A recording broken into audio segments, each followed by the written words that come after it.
All right. Hello, everybody. Welcome back to the Jersey Shore podcast. That's SURE because we are always sure. I'm your host, Damon Galdo, here with my guest, Jack Brangan. Jack Brangan is running for assembly in LD6, Camden County, New Jersey. Damon, Thank you again for Jack coming in. It seems like we prepared this a little bit. But I'm going to go on in my monologue. This week, basically, we're going to talk about we're going to talk about the complexities of illegal immigration. We're going to talk about the media and the Democrats and go into all that and talk about what they cover, talk about Obama too. So that's what I want to, and we're going to talk about Doge and how Jesse Waters already saw that he got to speak to the Doge team as well. And then next segment after that, we're going to go into the New Jersey elections, which I call Jersey tomatoes because we are famous for our tomatoes here. So when we talk about due process, that's what all these judges are filing injunctions right now when Trump is trying to deport people. Now we have millions upon millions, over 10 million people that Biden let into this country and cross our borders illegally, which we paid for, which costs us heavily, the taxpayer. So now that we have a sped up process deporting the left and the media are just questioning, oh, where's their due process? Well, it's not feasible to have the due process they're looking for, to have a full court hearing for every individual because you'll never get it done. And the reason why, and they can't deny it, they're trying to prolong this process as long as they possibly can. So I think they deported roughly around 150,000 people so far. Now, 150,000 people in the first 100 days added up, you're not even going to come close. If the Democrats take over, say they take over the 26, the House and the Senate, then that's really going to put an end to it. So they're hoping that they can keep as many illegals in this country no matter what the cost it is to Americans, whether it's their safety, whether it's their pockets. It doesn't really matter to the Democrats. They're going to do it no matter what. Because I said it last week before when I was talking about the tariffs, China doesn't care about their people, but it's starting to make me wonder, do the Democrats care about their people? Does the media care about their people, the mainstream media? Because they seem not to care. They don't cover anything, and we're going to get into that in some of these clips. They don't cover Jocelyn Lungari, Rachel Morin, Laken Riley. They barely give them any news coverage whatsoever. Now, this guy, and I hate saying his name over and over again, but he's on the news every single day, Obrego Garcia. He had more news coverage than I think anybody this year so far. And what the Democrats have done, they picked him, I would say a bad horse on this one because they called him the Maryland innocent dad, and he was deported for no good reason. Now they come out with all these felonies that he committed, human trafficking, beating his wife, being a gang member who was deemed a terrorist group and deported to El Salvador. And once this all came out, now they're saying we weren't backing the man, Garcia. We were just it was about his due process and his rights. Well, where was Rachel Lungari's due process? Where was Jocelyn Lungari's, Rachel Morin's, and Laken Riley's? They didn't have a due process. They were raped, murdered, and killed by illegals that Biden let into this country. So we're going to that, and then we're going to talk about Doge. Jesse Waters sat down with the Doge team, and they exposed a lot of different things that they were bringing up. I think they saved us about $160 billion so far. I mean, it's far from the $2 trillion that they're planning on doing it, but this is 100 days in, $160 billion so far. I'll take it. And then the third segment, we're going to roll into what's going on in the state of New Jersey. I call it Jersey tomatoes because we're known for that. And we'll talk about Jack's race. We'll talk about the gubernatorial race, but and everyone else's to go going forward. So everybody, stay. As I always say, stay alert, stay engaged, and as always, stay Jersey Shore. Let's roll on our first segment. Fighters take the stand from shore to shore. We reclaim the land, grit and glory in every strand. In Jersey Shore, we make our stand. I have no sound for this.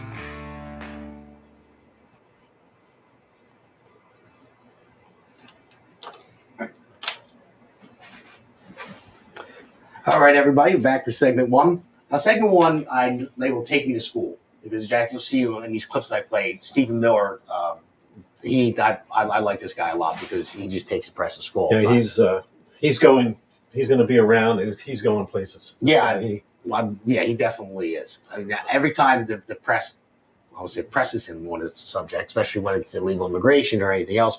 I mean, he just throws questions back at him and asks him why. And when he speaks, he's speaking what everybody's thinking, exactly what everybody's thinking. And it's what everybody wish they could say to the press and wish they could say to the president and wish they could speak, on behalf of all the Americans he puts it down perfectly, Yeah. and he has a legal background, and he's got a very sharp wit and a very sharp tongue, and puts the press right where they belong. Right? Yeah, they really don't have much to say. I guess they probably hate asking them questions.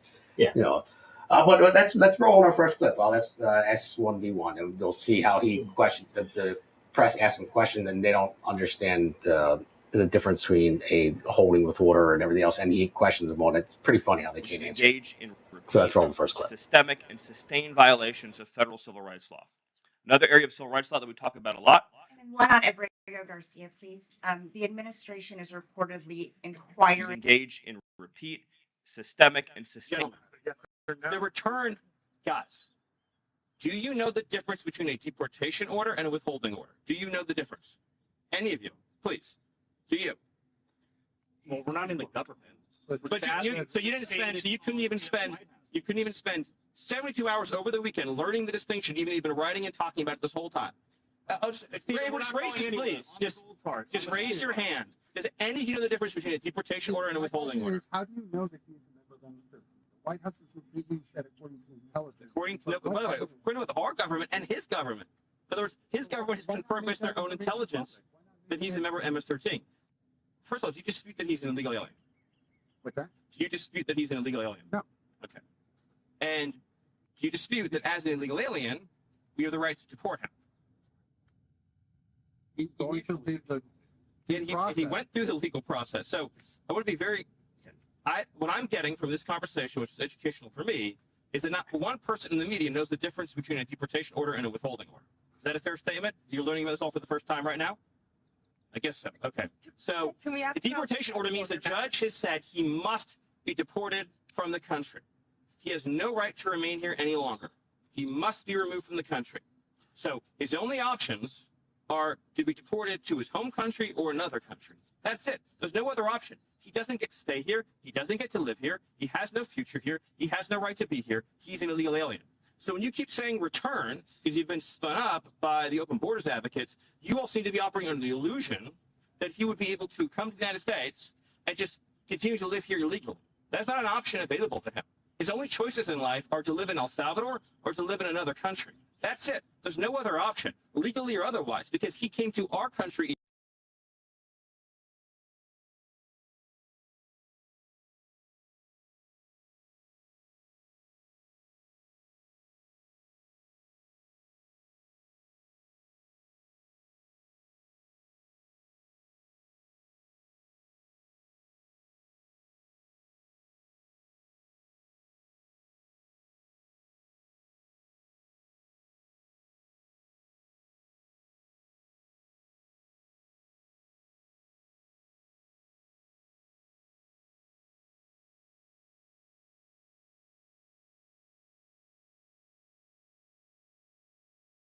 Okay, go ahead. Yeah, there could be 20, 30, or 40. I've heard of as many as 50 million immigrants here in the country.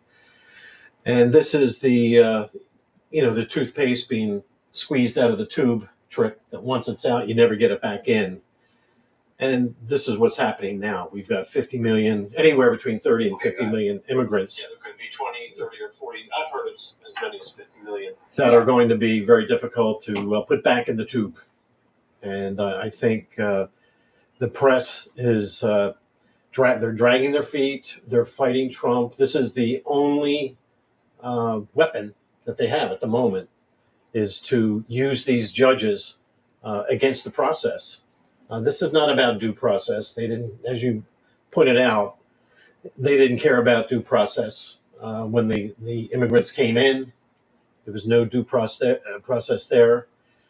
All of these victims, that have been murdered, raped, mutilated, bodies found in lakes, none of these folks had any due process at all. So due process now, they are abusing that and using it as a weapon simply to hurt Trump. And what they're doing is hurting America. They're hurting all of us here. And it's a very, very dishonest, disingenuous, and sort of evil position that the Trump has taken. It's the press has taken. Yeah. That it's very harmful to the country. Everybody knows in their heart and soul, these are the worst of the worst. These are the criminals that were in insane asylums and in jails in foreign countries that are now walking the streets of our town. They're in our malls, they're in our shopping centers, and they're in our schools. Yeah. And, the government has an obligation to get them out. And the press and these judges are, they're acting like an enemy. No, they really absolutely are. I mean, there's no way around it. They want to keep as many people here at the risk of American safety, Americans' pocket. It doesn't matter how much our debt ceiling is raised, how much trillions we're in debt. I mean, the amount of money that we spent before for them to come in. I believe we spent New York City, the billions they spent on the hotel rooms, on the cell phones, on the food that they gave them, Right. the lawyers that they gave them everything. And then compared to, I forget what the amount was. It was like 8 times what they spent on a homeless person in New York. Yeah. That actually is an American citizen, somebody that needed the help. And it's a shame. I mean, when you go back to, like I said before, if you go back to Obama deported 302 million people during his presidency, 485,000 just in 1 year alone. And as I said, Trump, so far, the first 100 days, deported about 150,000. The majority of them were criminals. With Obama, there wasn't a peep about due process. None whatsoever. Just get rid of them. So this is Trump disorder syndrome. This is hatred for the country. This is disrespect for the citizens of the country. It's just they're acting almost as an arm of some sort of foreign enemy of the country. You can't put it any other way. Yeah. Really, you can't. Because how could they explain themselves? I mean, they can't really explain themselves why they would want to stop all these illegals from being deported. I mean, it hurts this country in every way, shape, or form you look at it. Yeah. Well, they could not explain why they let them all in. Yeah. And they can't explain why they don't want them out. And there can only be one reason, and that is to hurt the country, hurt the people. Because ultimately, I think we know the issue with the census, right? Every 10 years, they don't count citizens, they count heads. Yes. So if those 50 million are in the country, they will get counted on the census. And based on the number of people that they count will be the number of representatives that go to the House of Representatives. So you can, if you have a high concentration of illegal aliens, let's say in New Jersey, and the census is taken, you could have congressional districts where you have representatives in Congress that are representing non-citizens, illegal aliens. Yeah, exactly. This is not what the four founders envisioned. Definitely not. And only an enemy of this country could do such a thing. You're correct. It's just insidious. Yeah, well, let's roll the next clip. Let's roll Engaged S1V2, in another Stephen Miller clip. We got a couple. Systemic and sustained violations of federal civil rights law. Another area of civil rights law that we talk about a lot, of course, is Title IX, sex-based discrimination.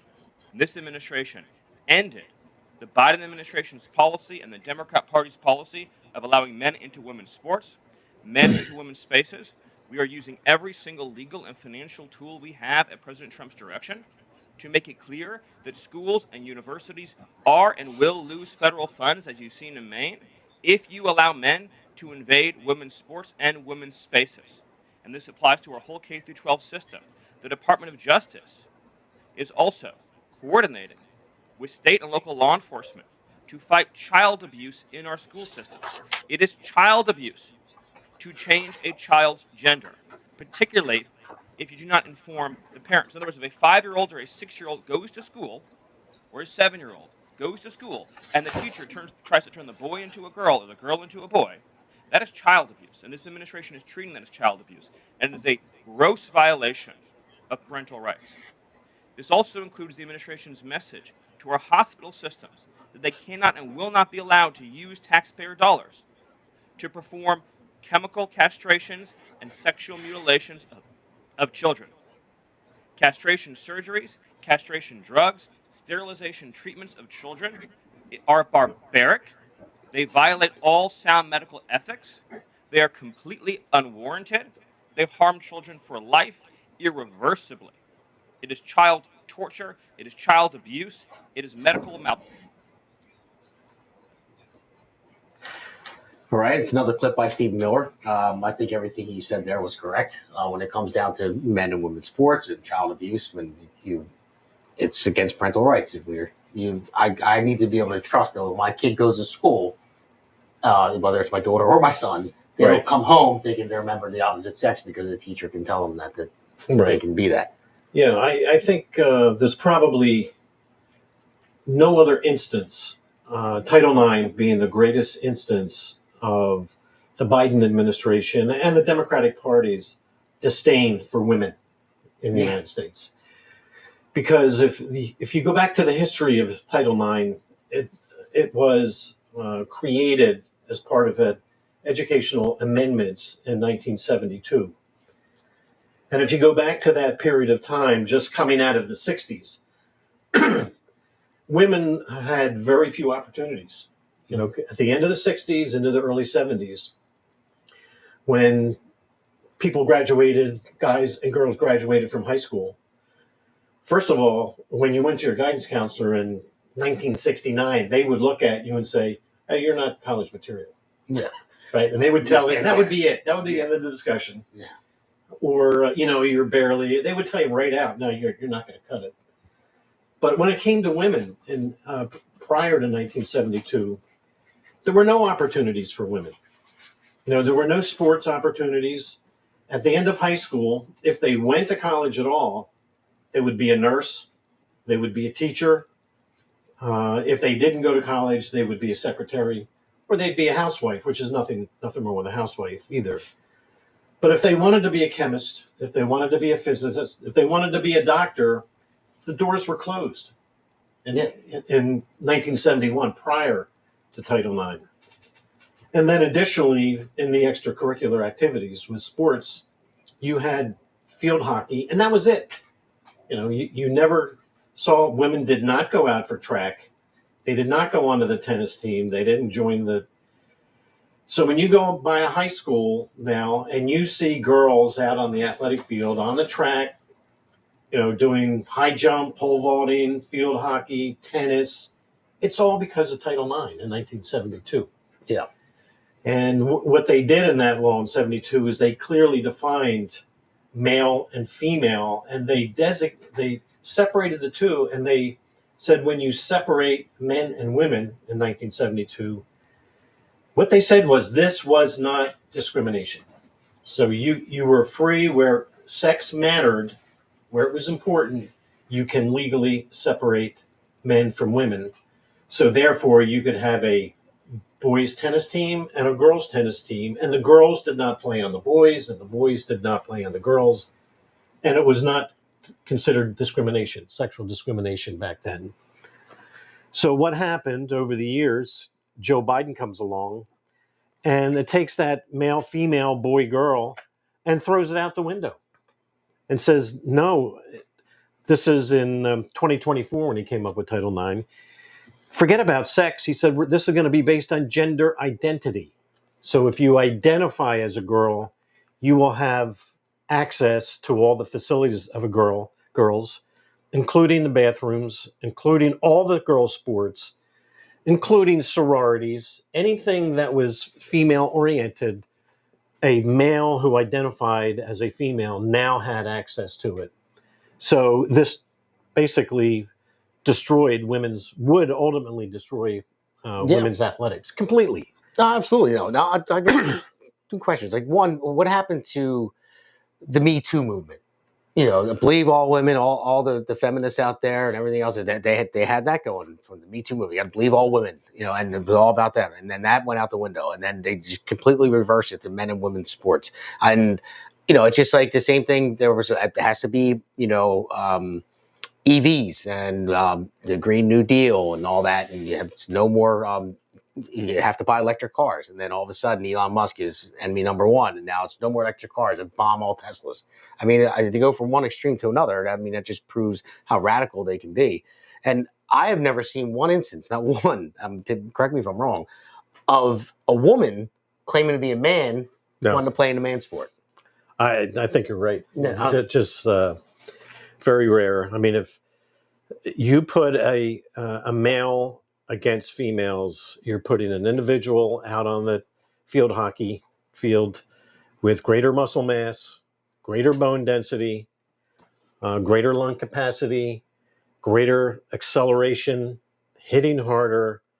This is dangerous for the girls. It's absolute insanity, and it does show a complete and total disdain of the Biden administration and the Democrats against women. And Yeah. the women's movement never cared about women. Black Lives Matter never cared about blacks. None of the Green New Deal, they really didn't care about it. It was all about power and controlling people. So, because you're right, where are they? There's no better example in our, during the Biden administration as men playing against women. There could be no greater example of discrimination against women, and they're silent. Yeah. So they're to me they're frauds. Yeah, well, I can guarantee you one thing. I guarantee there wasn't one woman that claimed to be a man that committed a felony and said, I want to go to a man's prison.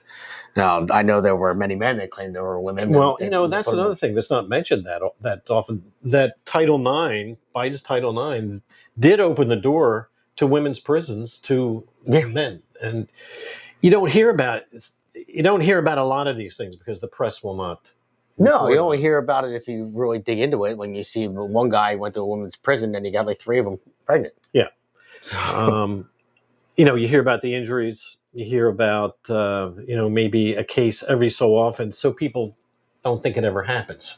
Yeah. And become complacent. And it's dishonesty. Again, this is the dishonest press that's working on behalf not in the best interest of America and not in the best interest of American citizens. They're working for somebody else. They definitely are. I'm not sure who it is, but well, it's almost like we already know that the government they spend a lot of money, all of our taxpayer dollars, on some media outlets. The millions of dollars. Yeah. For New York Times, millions of dollars to them. I think it was $1 billion, 3.1 billion, or something like that over time. NPR. And all that, he spent tons of money on that, and I think Trump just cut that off, luckily, so it'd save us money there. But it's just none of it makes sense, and you definitely know they are working for somebody else, and I don't understand how they can do it with a straight face, and I can ask these questions. And we're going to play this next clip by Stephen Miller, and it is a long one, and the reason why it's long is because it's necessary. Everything that he goes into, I mean, just talking about the moral compass, of the press and how he calls them out. And he even says that Trump had to shame them into covering things. And he did, because and the questions they ask and the things that they're focused on, it's not for the progression of the United States, not for the betterment of the United States or its citizens. They just focus on the negative and the things that are going to be bad for the United States. I mean, I would love to just ask a reporter, well, why do you think this is good for the United States, for United States citizens? Why should we keep all these illegals here? Do we have the money to pay for them? We have the money to keep subsidizing it and pay for their food, and then get them their give them their 90-day work order and have them go work for less than Americans. And half of them were criminals. I mean, it was a fact. I remember when Trump would say it for years. He would say they're emptying their insane asylums or prisons and send them over here. Yeah. And then finally it was proven. And he said, I knew it the whole time. Now I have the proof.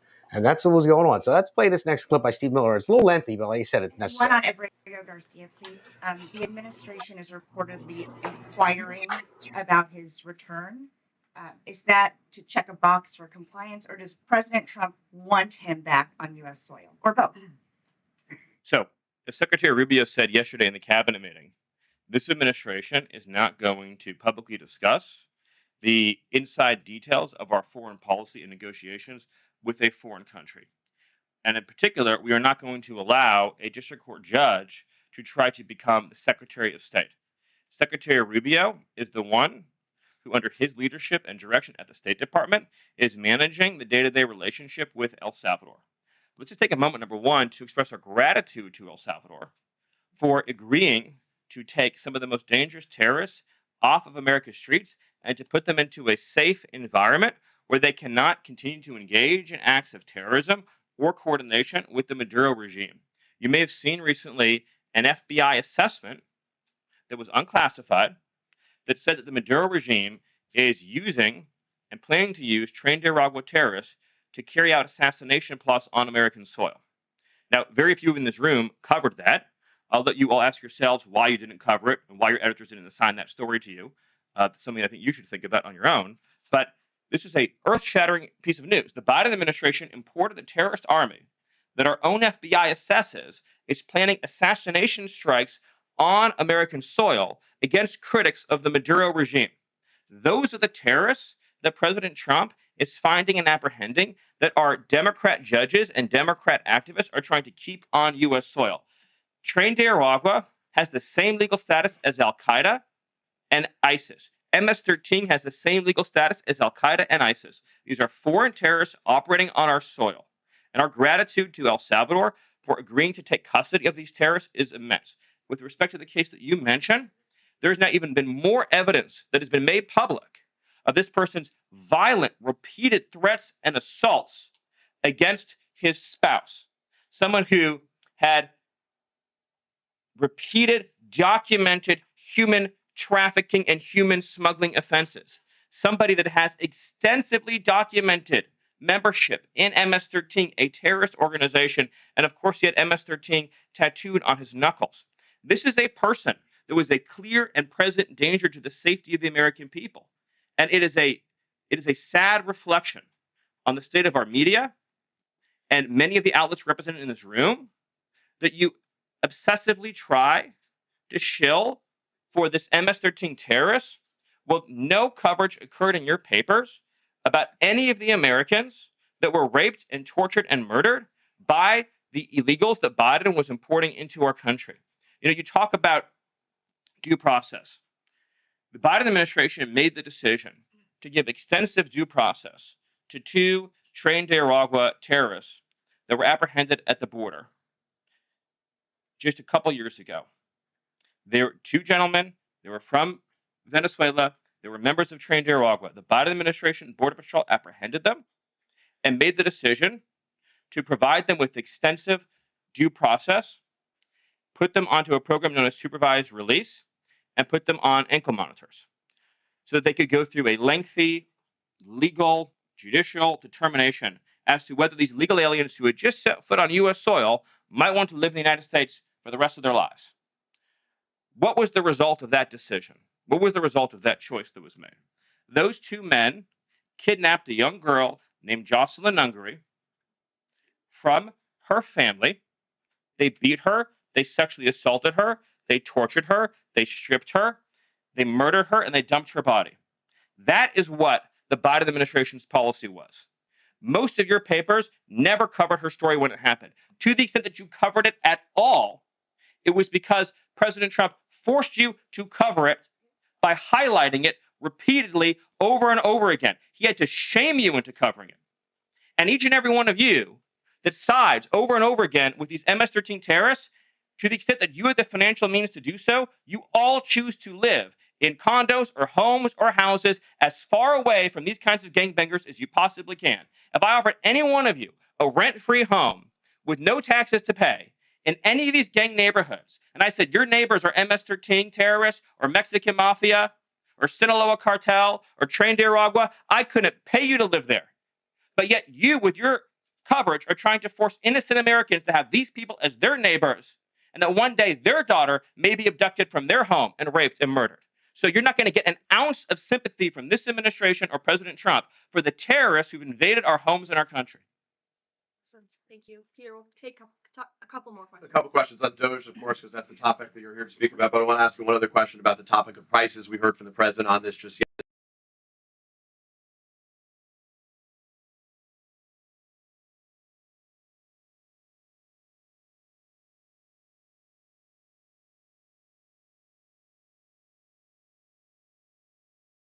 In the Biden administration's hands. I mean, you can't put it any more simple than that. And none of them covered it. None of them covered the fact that Trinidad has basically sleeper cells in here that their plans are to carry out assassination attempt on anyone against Trinidad.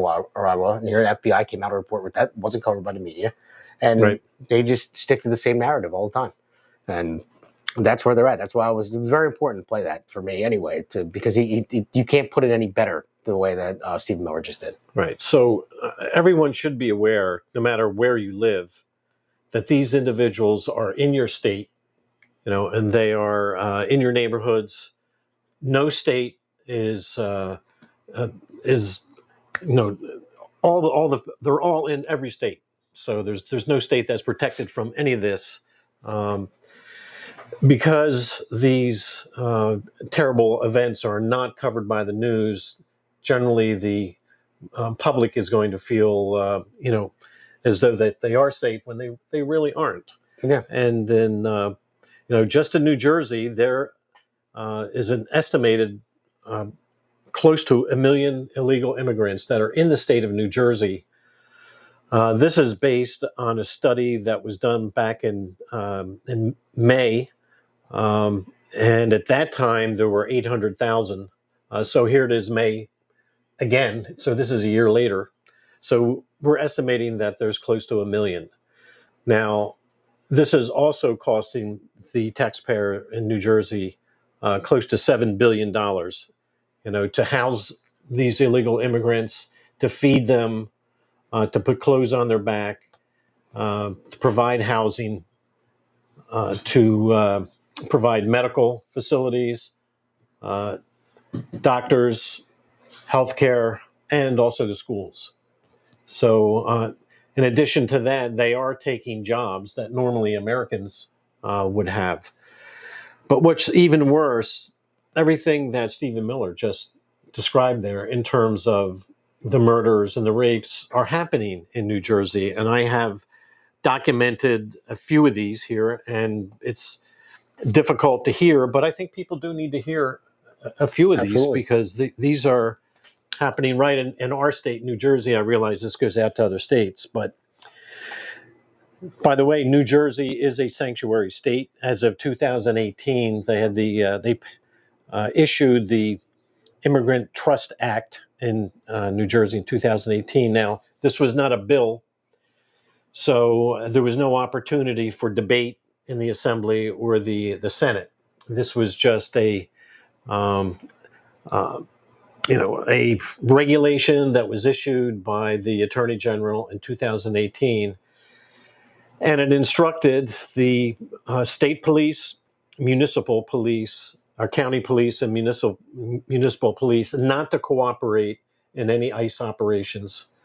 This was 2018. 2021, they did pass a bill, and that bill said that the state of New Jersey will no longer share detention facilities with ICE.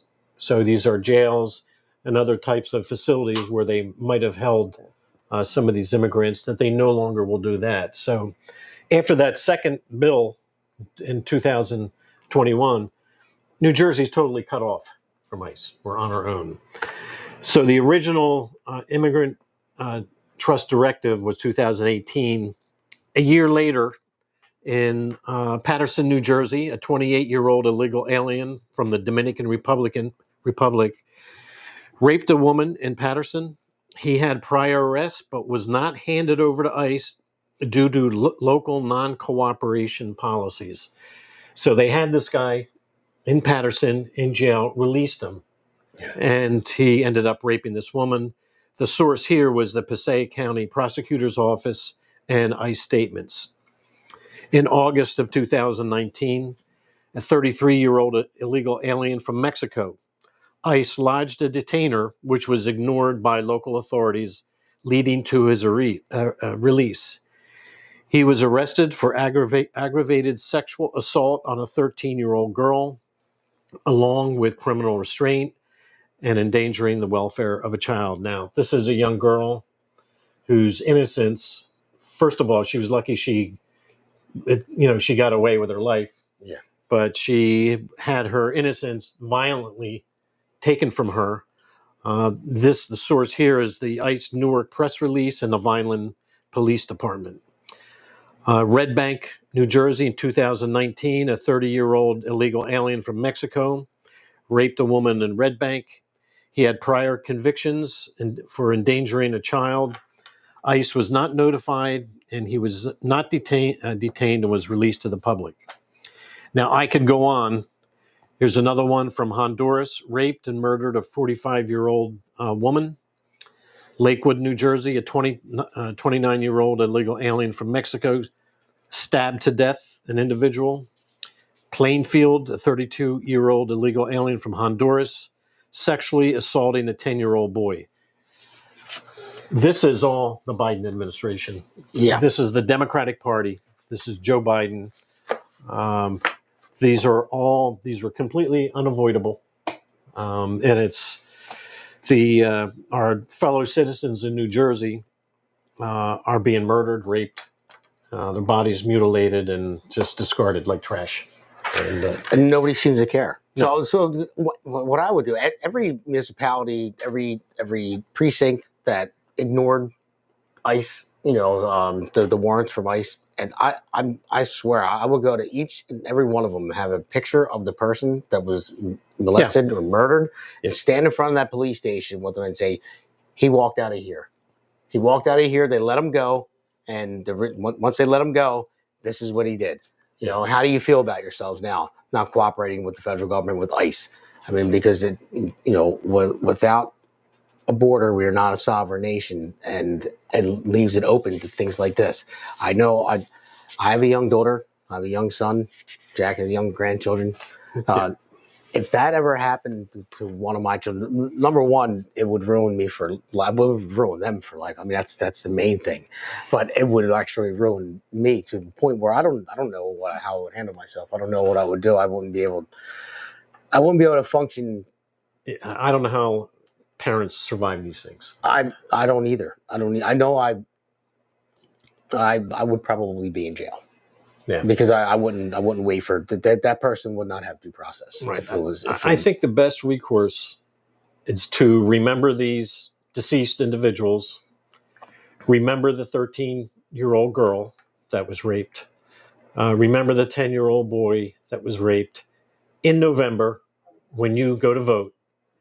And if there is a person on that ballot that is a Democrat, you do not vote for that person, because all Democrats are responsible for this, because they don't step up.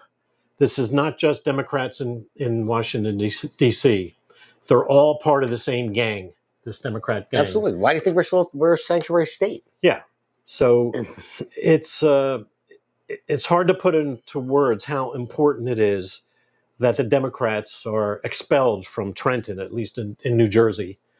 And that wherever you are, you really need to get this. This is a Democratic Party is a broken party. There's something that has gone terribly wrong with the Democratic Party, and they are just doing evil things. This is pure evil here, and this attack is on this. This isn't an assault on the mainland, and I think Trump is right. It is an invasion. And it's an invasion purposely by insane criminals. Yeah, I mean, there's no other way to cut it. There really isn't. Yeah. And I would, when you go to ask a Democrat congressman or congresswoman or senator or whatever it may be, you see the people that want to ask the tough questions. I mean, you see Elon want to go to ask her a question, and she just turns around. Now their big thing is she's F off. But she said the big thing is curses. They won't answer any questions because they know they're wrong. That there's no way they can hide behind it. You talk to 20 Democrats right now. I mean, they all have different reasons why they lost the election. They all have different ideas of what direction they need to go. They're so split and they have nowhere to go right now because they're in the basement right now with polling. I mean, I know Trump lost some points, but I mean, the party as a whole is in disarray. I mean, you have people like Stephen A. Smith that was just on Joy Behar. He just tore her to shreds, which was great. And Stephen A. Smith, he's a hardcore Democrat, and he's not a Trump supporter. He said it. He said, but this is why they won. He said they won because of these reasons, because the Democrats don't know what they're doing. They can't stick with one policy. They're going way too far left. And with this pure evil that they're allowing in this country, and that's what it is. Like you said, it is pure evil, no matter how you cut it.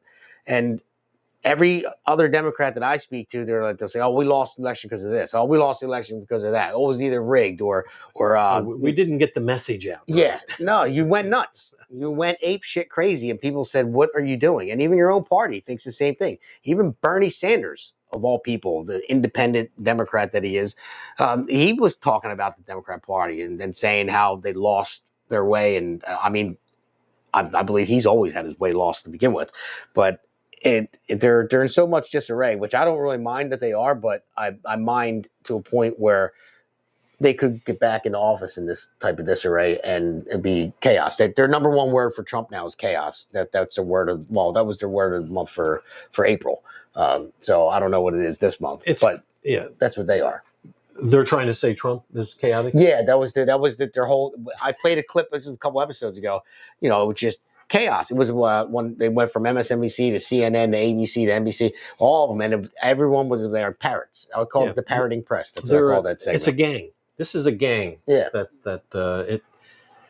They are a terrorist group of some sort, you know, because look, this is terrorism that they're portraying on the country, and this is what Hamas does. And they kill, rape children, and that sort of thing. This is all permitted by the Democratic Party.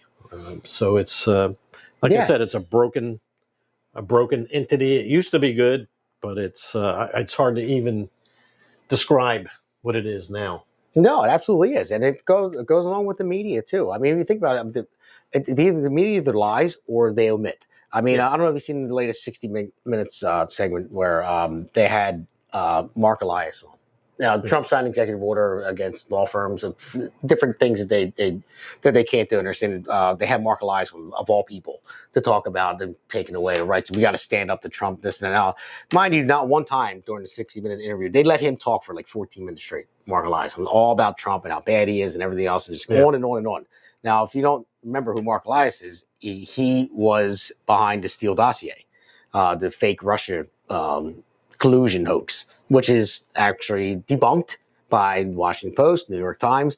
I mean, Pierre Coy lawyer, Mark Elias, he hired the company that compiled the dossier with allegations about Donald Trump's Russia connections. The law firm confirmed on Tuesday again. Elias hired a company, Fusion GPS, to assist in the law firm's representation of the Clinton campaign and the Democratic National Committee, report by the New York Times and Washington Post, which was first with the story. The Clinton campaign and DNC helped pay for the opposition research, the story reports as well. So they had this guy, Mark Elias, and they're talking about how bad Trump is, talking about how he's got to stand up to Trump, and Trump is overstepping his boundaries and breaking the law. When this guy literally made up a whole fake Russian collusion hoax and pushed it for 4 years almost. I mean, for 4 years before it was debunked. Trump dealt with it during this whole first term. Did they ever apologize, by the way? No, the guy's still not apologizing. 60 Minutes didn't even bring it up. They just let this guy go on and on. So that, like I said, either they lie about it or just omit, and just this guy can just come in and say whatever the hell he wants. But wouldn't 60 Minutes, if they were a true journalist, wouldn't they at least go on both sides and say, well, what about the Steele? Why don't they press him on that? Yeah, ask him a question about it. But no, they won't, because they don't want to hear that. They just want to hear the one side of the narrative, and that's the point with the media being entangled by this too. So that's the 1984 the memory hole. So you push it into the memory hole, and no one will ever know about it after a while. Yeah, pretty much so. So yeah, I mean, it's just it's a shame. I mean, and again, that's why we do the podcast. That's why we ask you to don't have to believe me. Look it up yourself. I mean, it's out there. Just have to do your own digging, and you can find out. I'm sure most of you know who Mark Elias is. You remember the Steele dossier, remember the fake Russia hoax, but he talked about it as if it never happened. He even brought it up in the interview. He said, he mentioned Trump's ties to Russia during the interview in 60 Minutes. I'm like, wait a minute. I mean, it was 60 Minutes. It took me like 2 hours to watch it because I had to stop, pause it, rewind it. You got to be kidding me. Yeah. But yeah, that's just how bad it is. So we have a lot more clips to go on the next. So I want to play this next clip. It's going to be S1V4. Just basically what Trump was saying about immigration, and it goes on to Trey Gowdy talking about the due process and things like that. So we'll play this clip, talk about it for a minute or so, and then we'll. Let's talk about President Trump and picking judges. So this is what he was talking about on Air Force One just yesterday. What's your criteria when you're doing judges? Which nominations? The future judicial nominations for the federal judge positions. But we're putting them in rapidly. We're trying to get very good ones. I mean, we need judges that are not going to be demanding trials for every single illegal immigrant. They want us to have a trial for every person that came in illegally into our country. So they come into our country illegally, and then we're supposed to take weeks, I guess, and months to have a trial. I don't think the Supreme Court will stand for that. I can't believe it.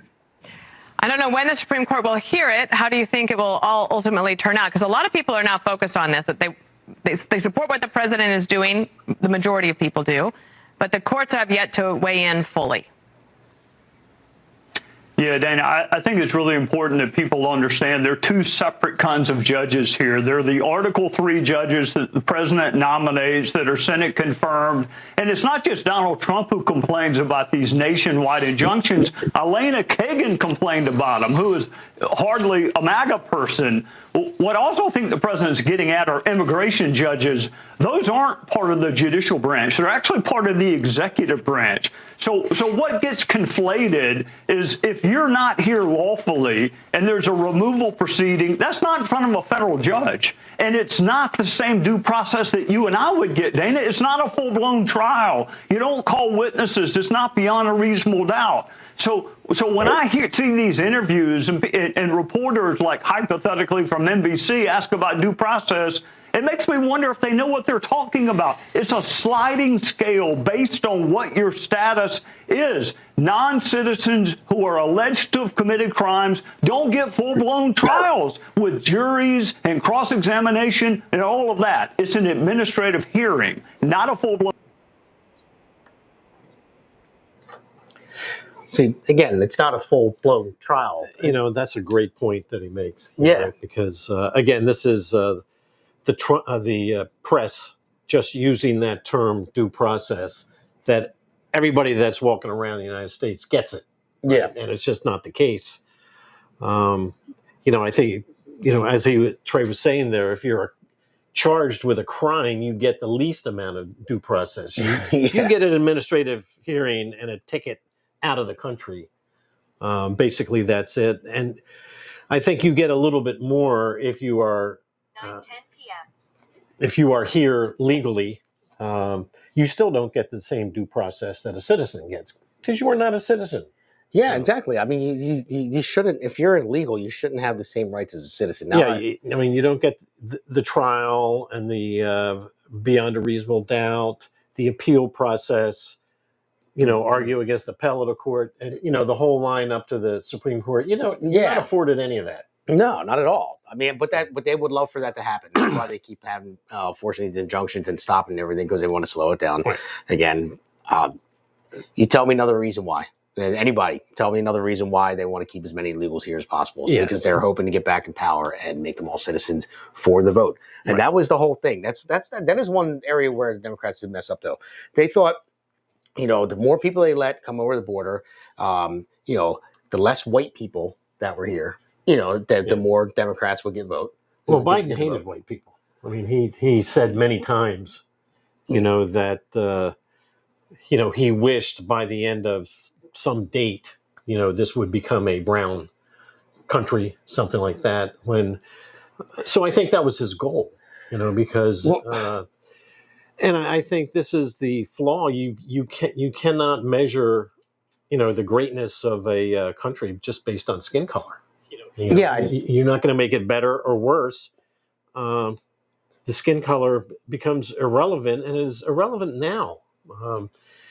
There are so many mixed kids now that to go by skin color is ridiculous. No, it is.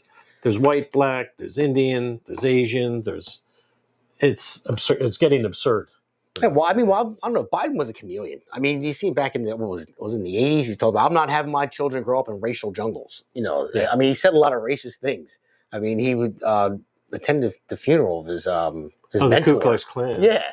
And then as he got older, wherever the wind blew, Biden would just go that way. And that was the trend at the time. And he would just say what he ever said. I mean, the Democratic Party has always been somewhat of an evil party.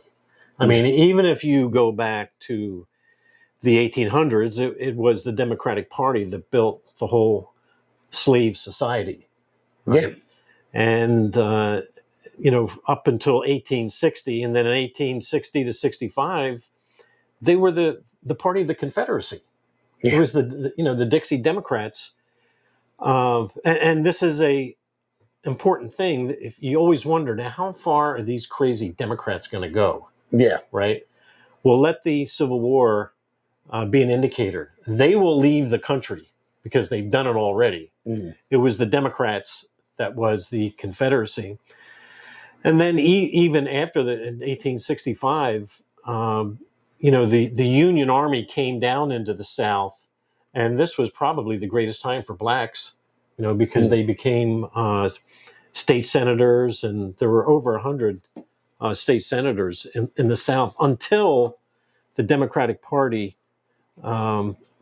became the majority in the South. And then as soon as that happened, the siege of Jim Crow started. Now, again, this is the Democratic Party. People forget about that. Right. People do forget about that. They were the slave owners. And they were... and Jim Crow went up through the 50s and 60s. John Wilkes Booth that murdered Lincoln was a Democrat. Let's see, Bull Connor was he was a Democrat. George Wallace was a Democrat. Even into the 60s with the Civil Rights bill, the Democrats hated that bill. They fought against that.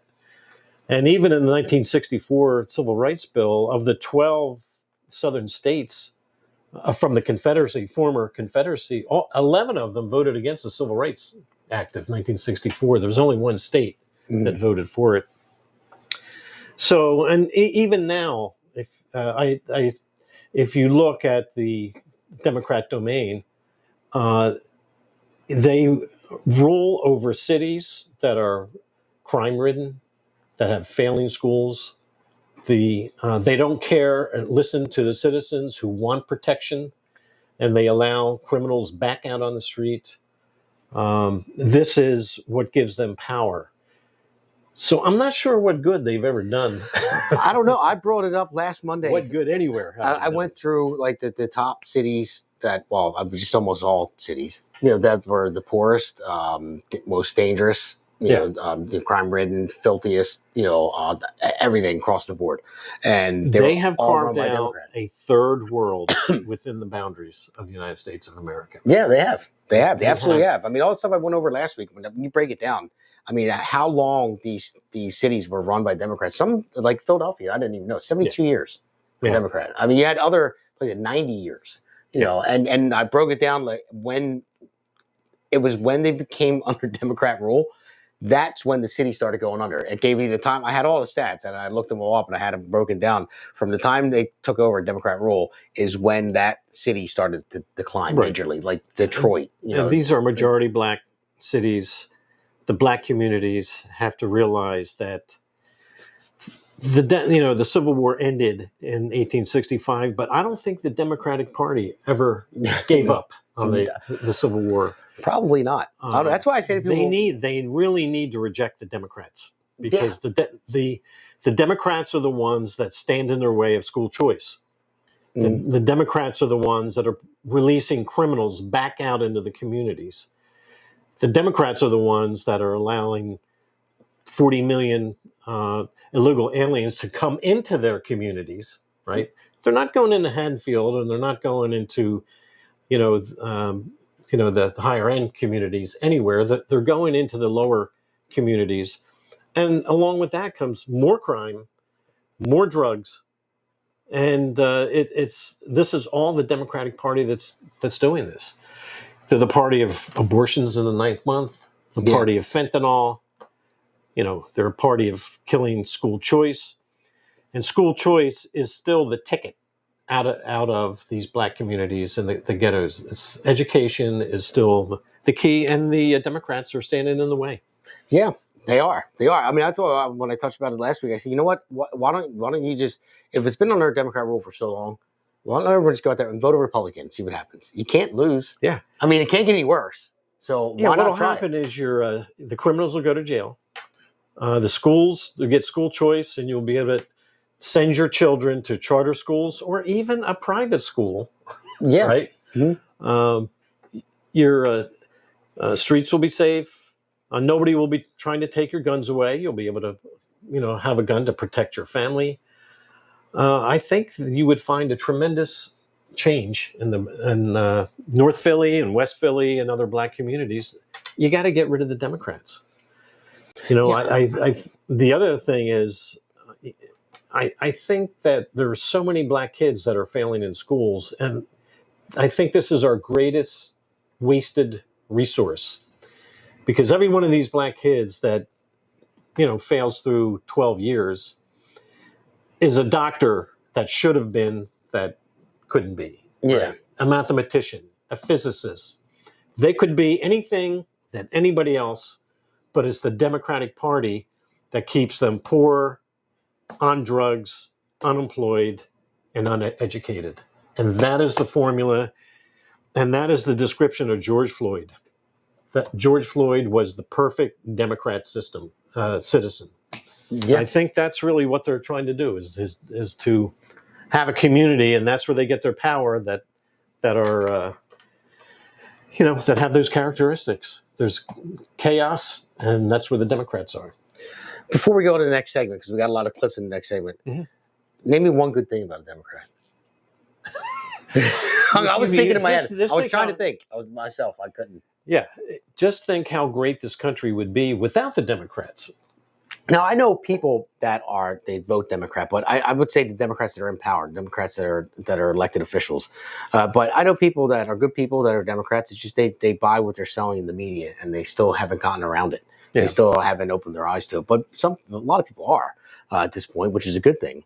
But still got a lot of work to do. That's what we have to do. Is just keep. I think the worst thing that's happened, that's really tipped the scale, is that decades ago there's always been Democrats and Republicans.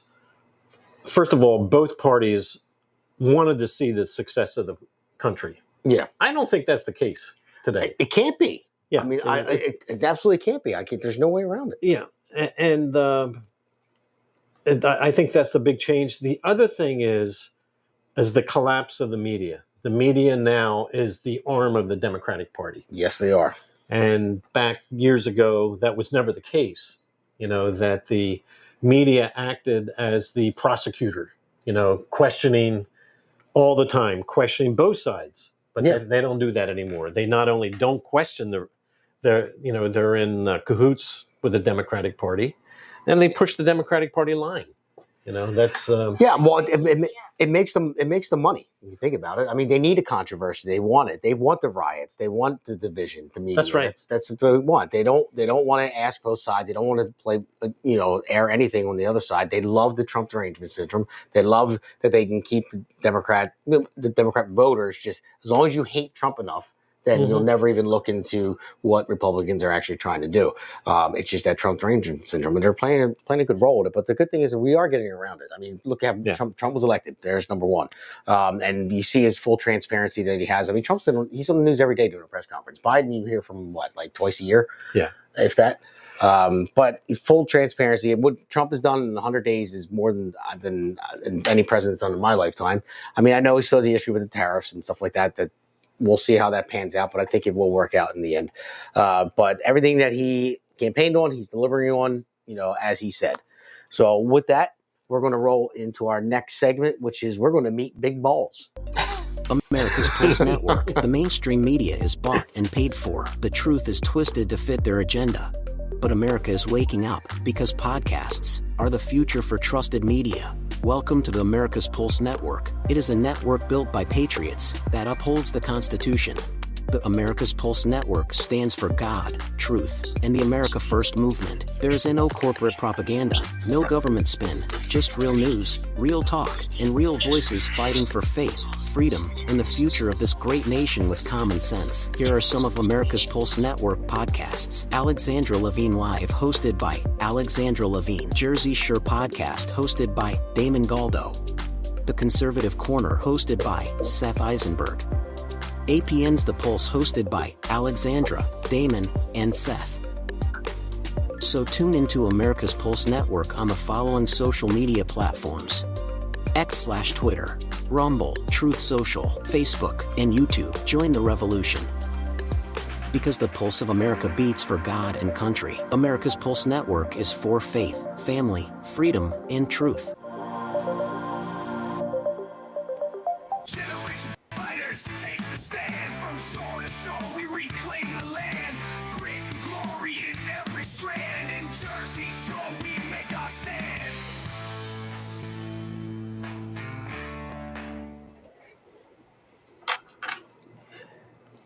All right, everybody, welcome to the next segment. And I left it with we're going to meet Big Ballz. So let's just roll into the first one, and I'll explain what I'm talking about. Part 3. Here's the interview with Elon Musk and the rest of the Doge crew. We finally asked the one question on our mind. Who's Big Ballz? That should be obvious. Why do they call you Big Ballz? I just said it as my LinkedIn username. Okay. Well, people on LinkedIn take themselves like super seriously, and they're pretty adverse to risk. And I was like, well, I want to be neither of those things. So I said it, and honestly, I didn't even think anyone would notice.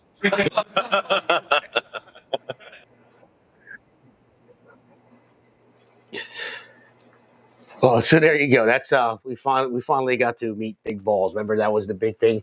You know, all the news outlets. He's got somebody in Doge, and it's called Big Ballz. Well, it was, what did we say? It was one of his Twitter feeds or something as a joke one time. Didn't think anyone was going to notice. So, like I said, we got a lot of clips to play. So we'll just play. We'll play. So what does Big Ballz do? Let's go on to the next clip here. Yeah. So what do you LinkedIn do? is so cringe. What does Big Ballz do? Right now, I'm working on some payment computer stuff. So one of our initiatives is to root out fraud and waste. And to do that, we started looking at the payment computers. And as mentioned earlier, like there is no accounting of what payments actually go to in the payment computer. So like you look at a specific line item, like $20 million. You're like, okay, well, what is this money going to? And for the majority of payment systems, it's like, well, we don't really know. And yeah, like what? That would be the response. Is this the most basic responses? Yeah. Yeah. That's the most common response. What do you say when people just say, I don't know? Well, it's a huge cause for concern because like the upstream thing, which is distributing the money, literally has no checks and no accountability to the actual American taxpayer. So it's a huge vector for fraud, waste, and abuse. Do these people not respect taxpayer money? I mean, there's no incentive to if you work in the government. I think the incentives will always decide the outcomes. Yes. Do you guys feel like you're putting yourself at risk by doing this because you're stirring up so much hostility by these people ripping us off? 100%. So you see that right there, Jack. I mean, what $5 trillion that they're playing around with there, and there's nobody knows where. Nobody knows where. They ask the question, "Where's it going?" and nobody has an answer to it. I mean, that's. I can see how that could happen because it actually happened to me. Something similar to that when I was working. I worked in IT for many years for large corporations, for Cigna and for IBM, and I worked as an application manager. So these were insurance systems that process policies or claim checks, all that sort of thing, and also sent out loss reports all over the country. To over the lines. We would at the end of the month we would send out 500, 600. It was just a big program would run and generate all these reports. They'd be distributed to Texaco, to IBM, to all, just the largest countries, or largest companies in that. So we had to make some changes, and the question came up: who's getting these reports, right? Because it's been running; these reports have been running at that time for like 10 years, and all the people that wrote the programs, that generated the reports, they were all gone. Yeah. So they were going out, but those of us that were there couldn't answer the question, who's getting these reports? Right? And we couldn't figure out because we would send out, a couple hundred at the end of every month, but we didn't know who was getting them. We couldn't look at the code. We would look at the code, try to figure out, but it would get into the network. And the next thing you know, we're down a rabbit hole.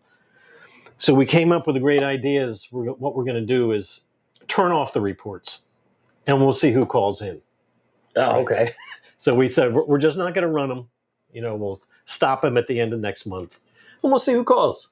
Right? Yeah. That sort of thing. So we did that. And we're thinking the reports are going on.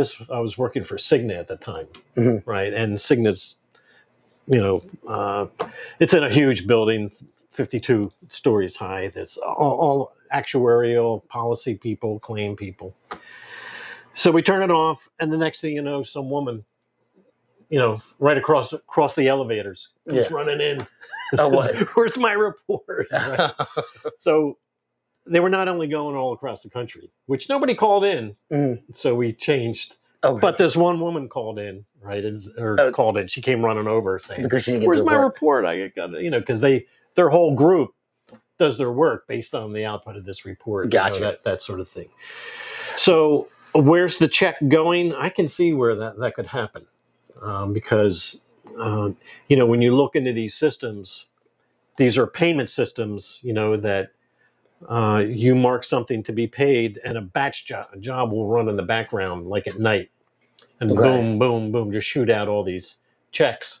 Really? And, you're not there. It's not like, you're printing off a check at your desk. Yeah. Right. When you've got 10,000, 20,000 checks that have to go out all different places, all different amounts. You run what they call batch program at night, and it'll kick off. It'll read the database that says who gets the checks tonight. Yeah. All right. And then it'll start kicking, just supposedly deducting the money from the accounts, and boom, boom, all these checks go out. And then somebody finally says, who's getting these checks?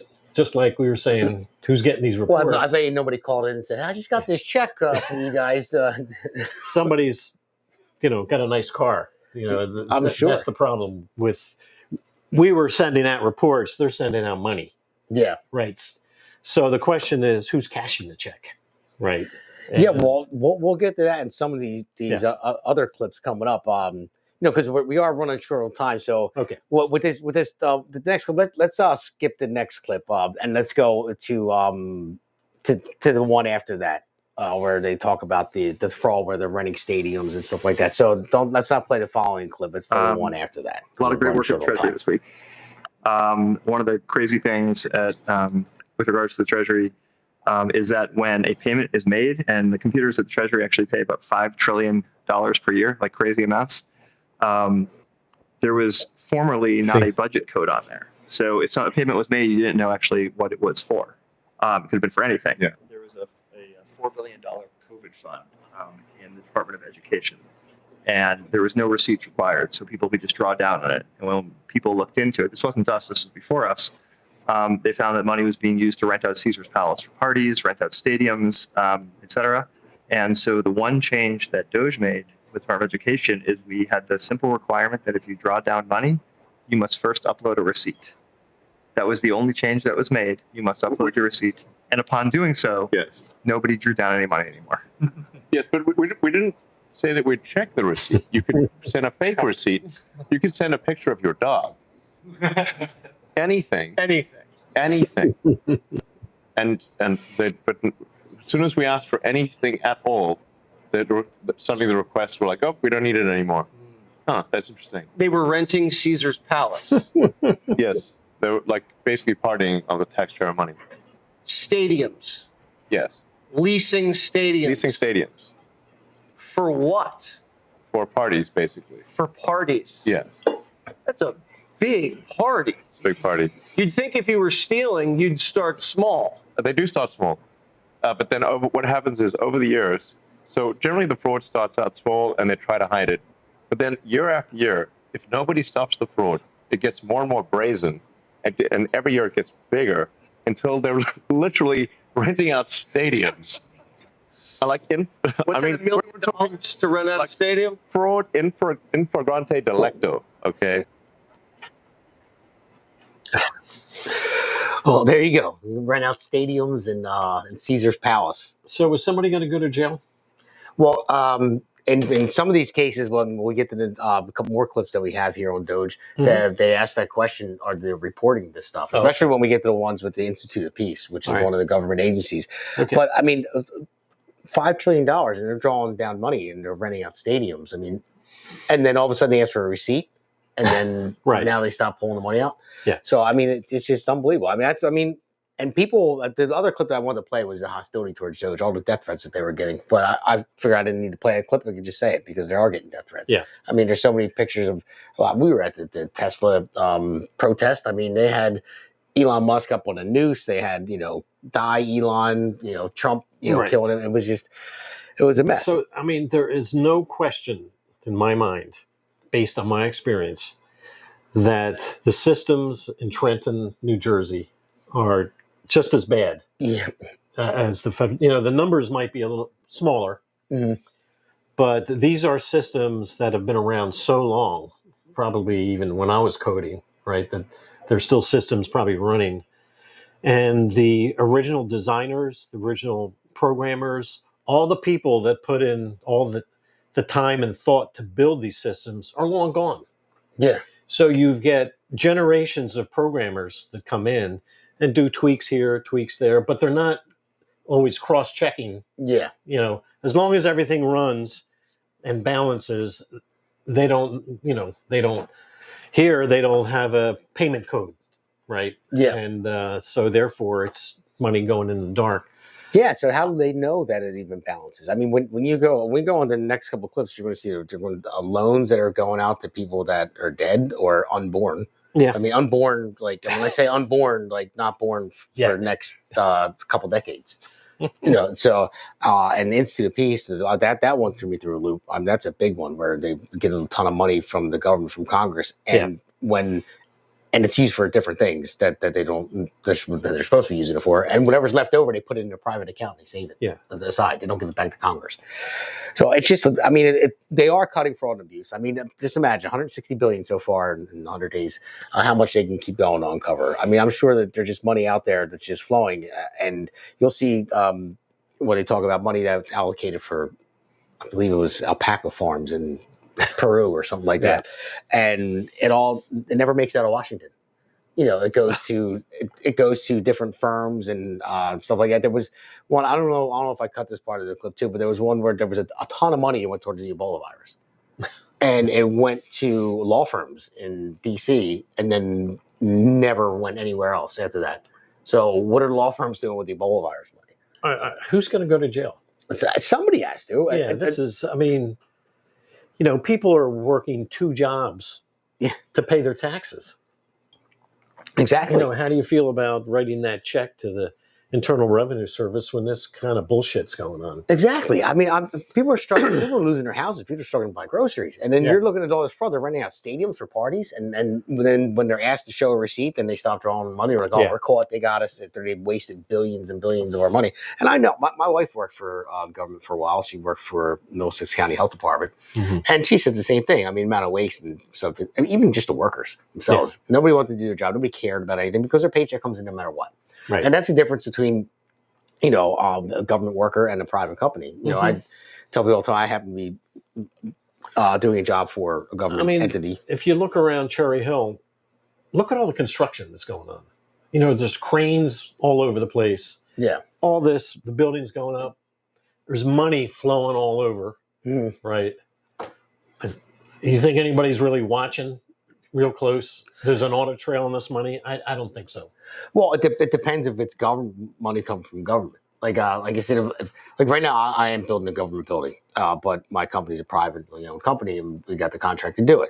Now, for me, on my end, I'm pushing the job as hard as I can because I want to get done on time, make it profitable for my company. Right. That's my job to do that. Because if I don't, then I'm not, that's the big difference. I'm not a commodity, so they don't need me. They'll find somebody else that'll make the money. Right. When it goes to the other end, the government, their paychecks come in no matter what. They don't lose any money ever. They're not in it for profit, so it doesn't matter how long it takes. Like if you ask a question and you expect an answer within a certain amount of time, you don't get it. And where's my answer? Oh, well, it's got to go through this, for that. Well, how many people need to see it before they answer the question? And like a month will go by, and you're like, this is something that could have been answered in a day. And see, one of the things that Bill Spadia wants to do in Jersey is the New Jersey Transit. He wants to privatize that, which is an interesting idea, to get a P&L, a profit and loss company. If they do a good job, they make money. If they do a crappy job, they lose money. It changes everything. It changes the whole dynamic, obviously, right? Yeah, because they're going to hire people based off of merit because they want people to make money. It's the same thing with the post office. I mean, the post office, they lose. It was in this, they talk about the post office. They're losing billions per year. Billions, because it's just mismanagement of funds and they're not running things properly. Well, you have UPS and FedEx out there. They're making tons of money, and you get your stuff when you order from them. I would guarantee you that if the Department of Motor Vehicles in New Jersey was a private company, we would have had this long runway to this new license, the Real ID. Oh, yeah. They would have had that covered. Oh, of course. Because if they didn't, like what's going on now, they would have gotten penalties. Mm. They would be. Yeah, exactly. When you fail like that, you don't get your full payment for the month. You get penalties against you. And they would have started this a year ago, warning people, get this ID because the time's going to run out. Yeah, it's the same thing with my project. I mean, I'm pushing to get it done. Every day that we go over, then we're fined $2,500. Yeah, it comes out, and so that's incentive based. And with the IT contracts that I worked on, same thing for projects that were late. We get dinged, boom, boom, when it comes off of our bottom line. Yeah. And then I get dinged, right? Yeah, it's the way it should be. If you get done early, then maybe you get a bit better bonus. I mean, that's all merit-based stuff. That's what made this country great, and that's what we'll continue to make it great as long as we keep it that way. So privatizing things like that, like you said, the training system would be one thing. Even Department of Motor Vehicles, I think, would be a good target. You'd be able to get someone on the phone. You can get some correct answers. I mean, and any government entity that privatized at some point. I mean, you can't privatize it all, but it just you go in there and people. I mean, there's a lot of the people are very nice, but some of them have an attitude. Oh yeah. And that's all you need when you go into the DMV is somebody with an attitude. Is enough to. I know, and I tell my wife, whether it be DMV or whether it be whatever it might be, any kind of government entity that she's trying to get a hold of.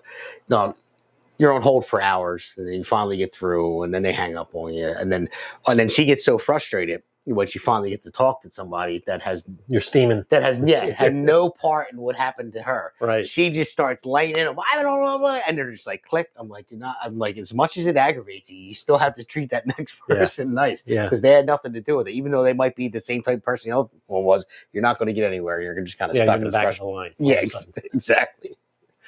So let's roll this next clip. This one talks about those loans I was talking about for dead and unborn. It's just another day at the office. We checked, is the Small Business Administration giving loans to dead people over the age of 120? The answer was yes, and it was around $330 million in total. So people with a birthday that could not possibly be real. Yeah. Meaning they're over 100. They're 115 years old or older. The oldest living American is 114. So it's safe to say if anybody is in the system as 115 years or older, that is fake. So just by sharing a database and looking at social security numbers that showed that at the time of the loan, they had listed as over 115 years old, or actually under 11. We didn't even check for under 18. Babies and dead under 11 years old. That's pretty clear. Babies and dead people who are getting loans.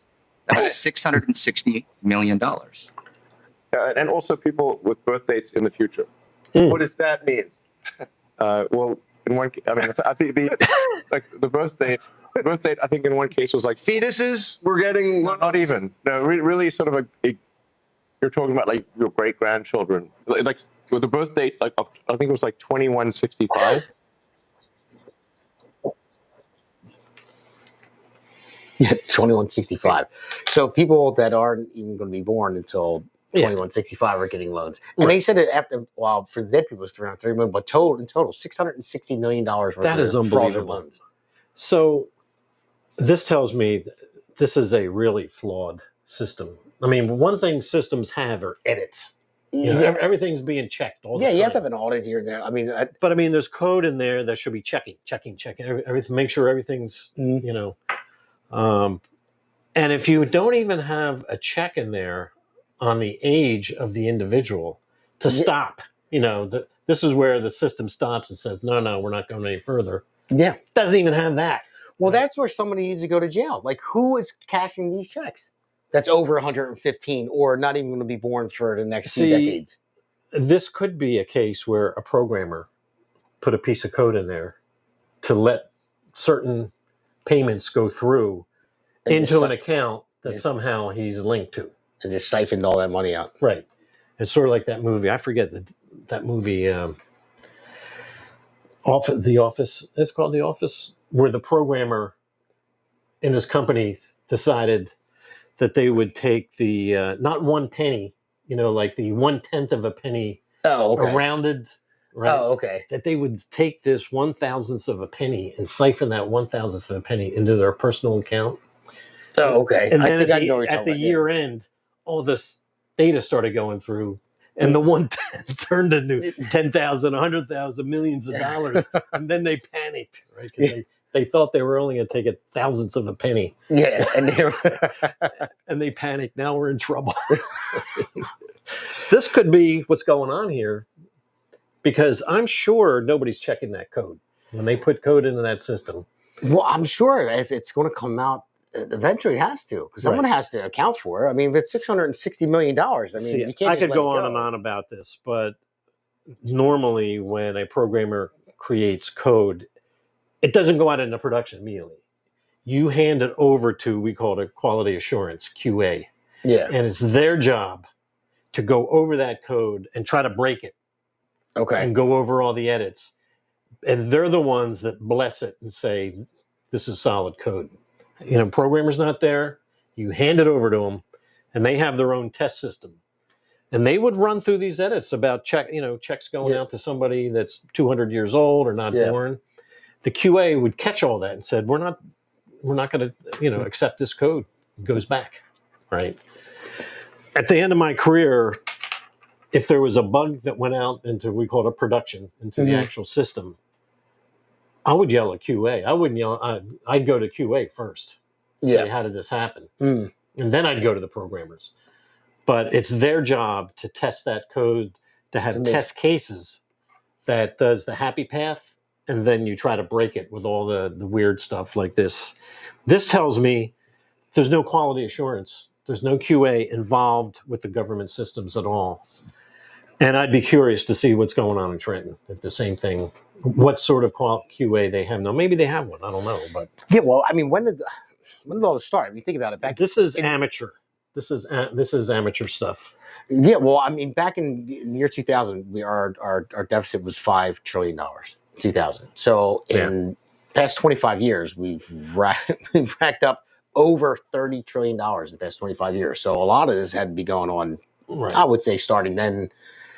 I mean, obviously the system wasn't as flawed, I would say. I mean, the stuff that they're finding is unbelievable. Yeah, see, this is, it's good these Doge guys are in there, but it highlights the fact that their IT department is in shambles, has no standards. Yeah. Because at IBM and at Signal, every place I worked, it was, there's a very defined process. And once that code, you announce, okay, I'm finished coding. Yeah. You don't see it for 2 weeks, 3 weeks, because people are taking that code and they're testing it. Yeah. And the last thing you want to do if there's going to be a big system move up, you don't want your code holding everything up. Yeah. Right. Because usually it's multiple programs and files, all types of stuff that has to move simultaneously. And if your code is bad, well, it holds, it holds everything up. You probably see an equivalent in construction. If a vendor delivers the wrong type of electrical wire. Oh, yeah. Right. Everything stops. You're going to hold up all the other trades. You're going to hold up the carpenters, closing the walls up. I mean, exactly. It's the same analogy. Yeah. The network people, the database, everything's ready to go. And your code doesn't work. Right. Yeah. And that's like what we're seeing here. This is code that doesn't work, that should never have been moved up into production. But you think it's this is trash. Wouldn't they have the best of the best? I mean, I have to say that it has to be done on purpose. I mean, it could be. That's too much money to be being wasted. See, if there's no QA, and the other thing is, one of the steps is you have to stand up and put the code in front of other programmers and say, this is what my code is supposed to do. And, it's something only programmers will want to participate in, right? And here's my logic that does this. Here's my logic that does that. Just to get the structure of the program. This is pathetic. Well, since we are running short of time, we got 2 clips left. So let's roll those 2 clips concurrently, because these are some. This is a big one. This next one, Institute of Peace. So next two clips concurrently, please. The small agency called the United States Institute of Peace. It's definitely the agency we had the most fight at. We actually went into the agency and found they had loaded guns inside of their headquarters. Institute for Peace. I mean, any given company, any given organizational name is going to be kind of be the opposite of the title. Right. Yeah. Yeah, and so it was by far the least peaceful agency that we've worked with. Yeah. Ironically. Of course. Additionally, we found that they were spending money on things like private jets, and they even had a $130,000 contract with a former member of the Taliban. This is real. We don't encounter that at most agencies. Yeah. What was the money going to the Taliban for? So it was a contractor. They received $130,000 for generic services. And to Elon's point, there was not actually a clear description of what the contractor services were for. But was it for opium? Unclear. Or weapons? Or nothing. Or nothing. Or a bribe? Or nothing. And you naturally have to ask the question, how did we get here? Like when the country was founded, there were only 4 agencies. Today there are over 400. So there's been a 100x increase in the number of agencies since the founding of the nation.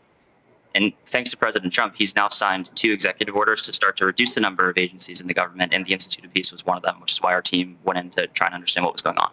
And that's when we found all of the craziness, like the weapons in their armory. We found the payments to the Taliban. Oh, yeah. So try to hide the evidence. Right. So just a few hours after we got into their headquarters, we found that their chief accountant had actually deleted over 1 terabyte of accounting records from several years. So you'd have to ask the question, well, why would somebody do that? The Doge team, fortunately, was able to recover that data with the help of a few great employees at the Institute of Peace.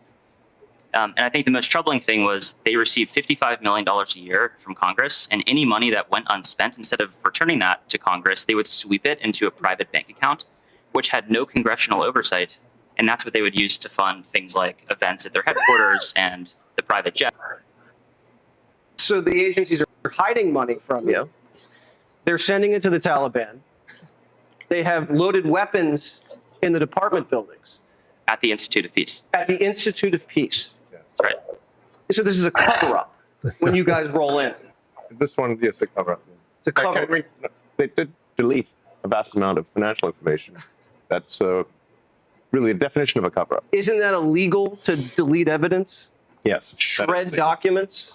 It is. It's certainly illegal to delete accounting records that that Congress would certainly want to know where the congressionally appropriated funds are going from taxpayers.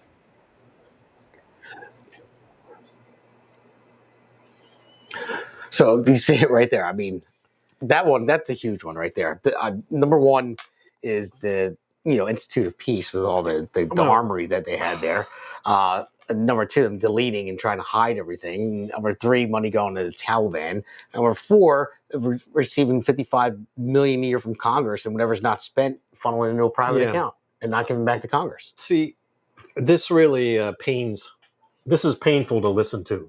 After being in this business for 30 years and the amount of effort that was put in when we were working, that the code was pristine, right, and worked perfectly.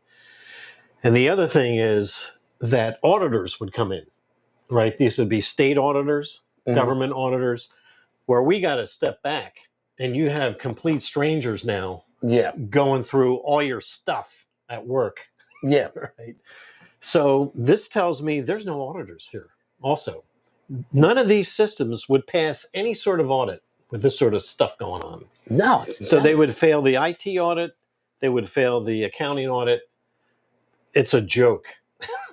And I'll guarantee, I hope whoever becomes governor gives me a call, because I could probably help him out in Trenton. Yeah. This is the most pathetic thing. I mean, hearing the details now. And understanding, understanding what goes on the ground when programmers do this. This is a circus. This is illegal operation. Yeah. And that's why I thought it was so important to play these clips, because a lot of people don't know. They go after Doge and, they're getting rid of jobs. You're cutting jobs out of it. Well, yeah, I would love to cut a job that's walking away with millions and billions of dollars. Yeah. Stealing all the money or not even paying attention to where it's going. I mean, like you said, it could be somebody ciphering it, I think there's probably no QA going on there, no quality assurance. There's no question. I would think that some programmer put some code in there to service himself, as financially and siphon off money into some account. I mean, the Institute of Peace really seems like a front, actually, because they said it had an armory of guns in there, number one. And then the money went to a Taliban guy. For what reason? It was a circus. Yeah, it could have been a front for the CIA or something. Who knows? This is called looting the U.S. Treasury. That's really what this is. Yeah, I feel like I was robbed just watching it. I mean, I couldn't believe it as I was going through all that stuff, and I'm like, wow. And people are hating Doge for this and are threatening them. You would much rather have that money in your pocket, I guarantee you, than watch somebody else rent stadiums and Caesar's I would wonder Palace. where the auditors are. I don't know. Where are the auditors for the U.S. Treasury? You know what? I'm going to look into that for the next segment. I want to follow up. Who's responsible for that? I mean, basically, Doge is doing the first audit ever. Yeah, that's what it seems. Probably in 40 years since the Democrats took over. So, all right, like I said, we're getting lower on time. Let's get to the third segment. I really want to talk about the gubernatorial race. We're talking about your race, and we have some good clips from Friday night. We went to Mag in the Pines. I want to play some of those. Okay. So let's roll into that was a good time. That was a good time. It was. Welcome to America's Pulse Network. This is APN's very own White House correspondent, Alexandra Levine. Hello, everyone. This is Alexandra Levine with Alexandra Levine Live on the America's Pulse Network. You are all in with Alexandra Levine. We are still waiting for someone from the White House to come out and tell us what transpired between President Trump and Vladimir Putin on that call today. We are here live at the White House. We're waiting for White House Press Secretary Caroline Leavitt to come out and tell us about the updates of today, the call between President Trump and Vladimir Putin, what transpired in that call. Subscribe and follow America's Pulse Network on the above social medias.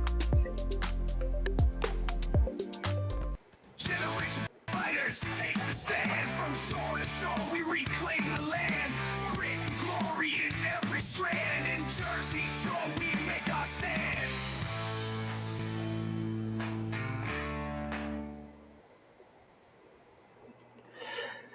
And now we are here to the Jersey tomatoes.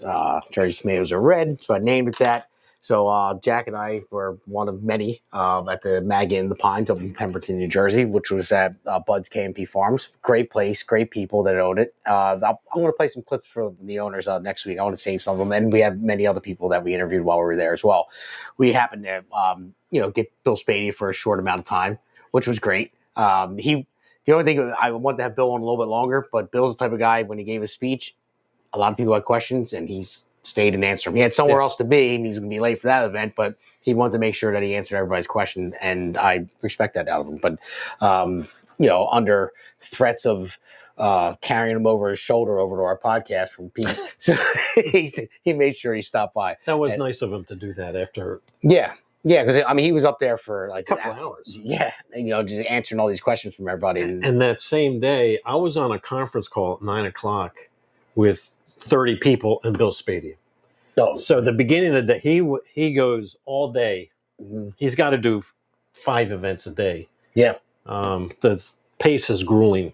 It's just unbelievable. So. Yeah, but it was a great event. I mean, he talked about a lot of great things, and then I only had him on for like a couple minutes, but that's for all the first clip with Bill, and he just sputtered half his campaign promises out right then and there. So that's roll that first clip. We've got time for a picture, he tells me. All right. Bill, welcome to the Jersey Shore podcast. We are live right now. Yeah, all right. I know you got to go. Bill's got to run. He's very busy. He's like lightning in a bottle. He's hard to catch. So I only have one question really to ask you, because after that speech, we called it all out. Excellent. So it's out there. So Trump has had 4 years to overturn all the stuff that Biden has done. I mean, 4 years. Right. You have 8 years of. Well, actually, Damon, we have 8 years that we have to undo. We're going to undo it in 18 months because I'm not going to wait for the courts. I'm not going to wait for the legislature. We are going to sign 100 executive orders in the first 100 days to stop phase 4 of high density housing, to declare a state of emergency when it comes to public safety. We are going to end bail reform. We're going to start enforcing federal detainer orders. We are going to cut through all the bureaucracy on transportation to get our roadways and our bridges fixed and repaired and rebuilt. We are going to go in and support our family farms, and I'm going to go into the cities, and any city school district that does not embrace school choice by allowing these children to get out of the failed system and into a charter school, the state is going to take over that Board of Ed, and we're going to force the issue. And that is going to enable us to lower real estate taxes by lowering the average cost per student. We are going to get this done right away. Plus, we're going to end the illegals who are driving, which is going to get more uninsured motorists off the road and end the discrimination in insurance. Allows these companies to charge you more if you're not a college graduate. That is absolutely outrageous. We're going to end that as well. So lots to come, Damon. Hold on to your seat because it's going to be a ride. I'm looking forward to it. All right. And I know you got to go. Thank you very much. Good to see you. I'll catch you on the next Damon, one. check this guy out. He's doing great. All right, there you go. Bill Spady laid it all out there in a nutshell as fast as he possibly could. That's why I'm supporting Bill. I think he's the best candidate out there. He's looked at as an outsider, political outsider, which I prefer, actually. And I think he's determined. And I always say this, too, and, a lot of people look at me like, why do you care about it so much? I mean, Bill seems like a happily married man. I see his wife at, Jody had all of his events out. She is. And, and I when I see somebody that, you can't say that about Chiarelli. Yeah, exactly. That's my point. If you can make that commitment and then you can make that commitment to your constituents and, if you're going to deliver on a promise or a vow, as you would say, or something like that, and no matter how hard it gets. And trust me, I've been through some tough times, my wife. Not all your fault, honey. Mine too. I'm not blaming it all on you, but mostly you. No, I'm sorry, but no, I mean it is. But if somebody's going to be committed like that, then I would trust somebody more to be committed to their promises as governor. Bill is very authentic. Seems to be very. There's no pretense about him. He's not condescending. He's very easy to talk to. Of course, that was his job, for a long time. But that's important. You don't feel intimidated when you talk to him. You feel welcomed, and when you're speaking, he listens. Yeah, he doesn't interrupt you. He listens, and that's I don't know. They're good qualities. I think he'll be a good leader. If and when he is elected, I think he can beat the Democrats. Yeah, I think so too. Yeah. So to tell you the truth, I'll be sort of glad when the primary is over. It's just it's sort of a nerve-wracking. Yeah. That we're into our last 4 weeks. So we'll see what happens. So the most important thing is get out there and vote. I mean, we are endorsing Spadia. So you guys make your own decision, but I'm just letting you know that we've interacted with him enough, among other candidates as well. I mean, some were very good candidates, but just didn't have the platform that Bill and Jack has. But I'm not in favor of Jack. I'm in favor of Bill. I will vote for Jack, obviously, if he wins the primary, of course. We're going to back whoever does. Yeah. Because the alternative, I mean, the more I hear from the Democrats, yeah, you might as well elect Joe Biden or Kamala Harris. They have no new ideas about anything. No, not at all. It's more gender ideology. We'll do nothing about the immigrants. They're going to do nothing about ICE detainers. Nothing's going to change. No, not at all. Nothing will change. They pride themselves in calling themselves progressives, and to me, that's a red flag right there. You're out. Yeah. So I don't see anything progressive in there because progress is a positive word for me. Yeah, it's not the right term. No, not at all. It has nothing positive. It has a positive connotation, and it's regressive. Yeah, it's.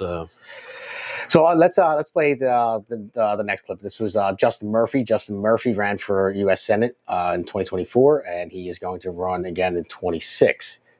So roll the next interview clip while he was there as well too. 20% came out. 20% turnout in 2024, which is last year, and that means literally over 1 million registered Republicans did not vote or participate in the June of 24 primary. Over 1 million. Yeah. And the good news is now is we have the most registered Republicans in the history of our country and state, 1.6 million. So, even if 20% of that would be a little bit of an increase, but we want to start to see a lot more people get involved, come on out, vote, let your voice be heard. And there's plenty of room for you because we have, like I said, if we got 80% of the people on the sidelines, that is a level of apathy that's dangerous. we really need higher levels of turnout. So we want high levels of turnout. We want them for our conservative voices and candidates, America First and Trump, and we'll see what happens. But folks, get in the game, please. Get in the game, off the sideline and on the field. No, you're absolutely right. And everyone out there thinks, oh, well, my one vote doesn't count.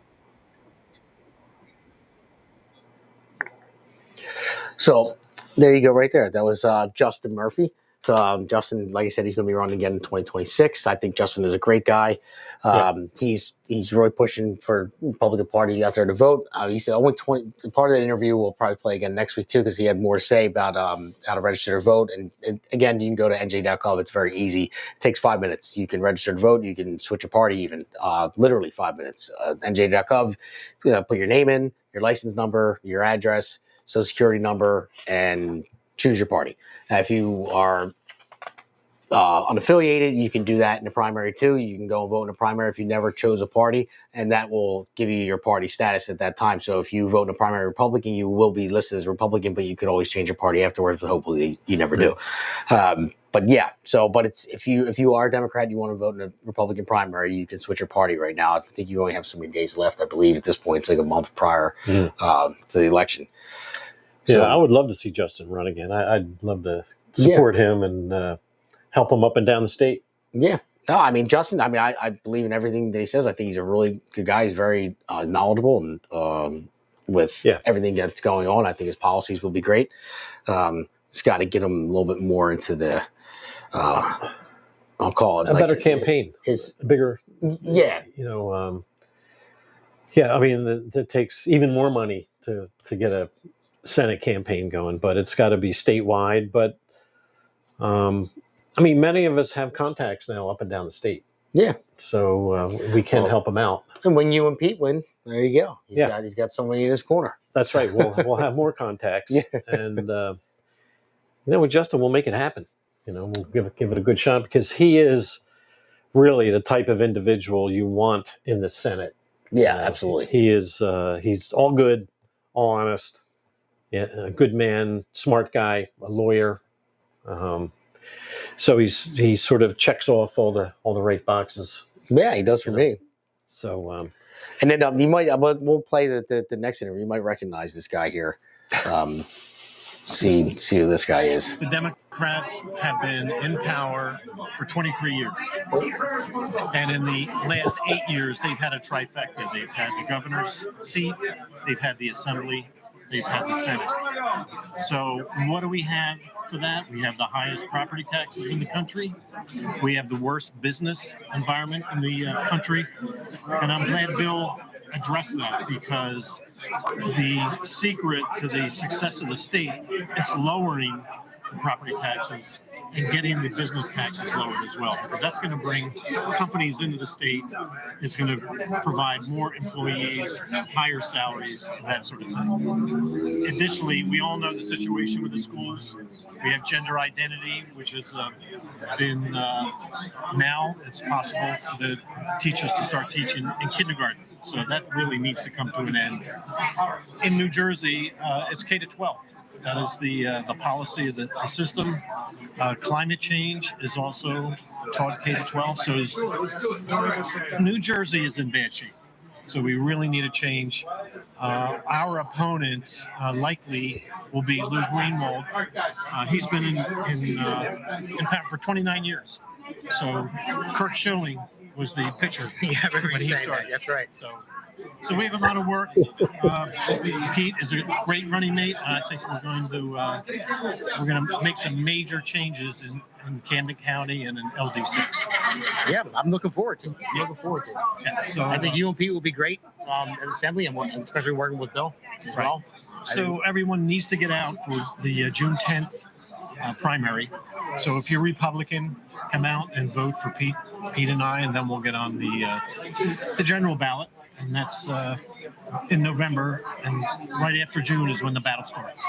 So I'm looking forward to it. Yeah, so am I. So is all the listeners out there. They really are. This is going to be how many governor races are in the country right now? I think there's only 2, right? There's only 2. I think the other one is Virginia. Yeah, I believe so. Yeah. So, I mean, we're only we're the only second state in the country that has the governor's race 2025. So it's pretty big for New Jersey. I mean, we definitely need change here. We definitely need change in the assembly, all from bottom up, all the way through. Right. And so there's 40 seats in the assembly that are up, and we need to turn the whole state red. This year it's the governor and the 40 seats. It's going to be another 2 years before the Senate, the state Senate is up for election. But we need to really flip the governor's seat, and we need to take the assembly. It's the only way we're going to get change. Yeah, I'm with you. Yep. All right, Jack. Thanks for coming. I know Jack will probably be on the next podcast again. I mean, he frequents on the Jersey Shore all the time. So does Pete. We call him the radio show 92.1 as well. We have lots to talk about. Yeah, there's a lot to talk about. So, all right, Jack, as always, man. Thank you very much. Thank you. I appreciate it. No, I didn't expect it to be so soon. Now, Next that's a podcast. handsome man. Yeah. And Pete, I apologize. I worded it wrong. I meant when I meant to say end after Pete photobombed, but I worded that the second. I meant to have you in there. So he's probably like, where was I at? He jumped in with a nice photobomb with his nice new suit on. He's probably like, damn, I still didn't get to show my new suit. But so that was it. I mean, that's pretty much the end of segment 3 right there. Just talk about we're always going to be talking about New Jersey elections, until November on this show, and then going forward when they start to get closer to the midterm. Like I said, Jersey is a mess. Yes, it is. So there's a lot to discuss and a lot to fix. Yeah. All right, so let's move on to our final segment, which is the Patriots and the Loser of the Week. America's Pulse Network. The mainstream media is bought and paid for. The truth is twisted to fit their agenda. But America is waking up because podcasts are the future for trusted media. Welcome to the America's Pulse Network. It is a network built by patriots that upholds the Constitution. The America's Pulse Network stands for God, truth, and the America First movement. There is no corporate propaganda, no government spin, just real news, real talk, and real voices fighting for faith, freedom, and the future of this great nation with common sense. Here are some of America's Pulse Network podcasts. Alexandra Levine Live, hosted by Alexandra Levine. Jersey Shore Podcast, hosted by Damon Galdo. The Conservative Corner, hosted by Seth Eisenberg. APN's The Pulse, hosted by Alexandra, Damon, and Seth. So tune into America's Pulse Network on the following social media platforms: X/Twitter, Rumble, Truth Social, Facebook, and YouTube. Join the revolution. Because the pulse of America beats for God and country. America's Pulse Network is for faith, family, freedom, and truth.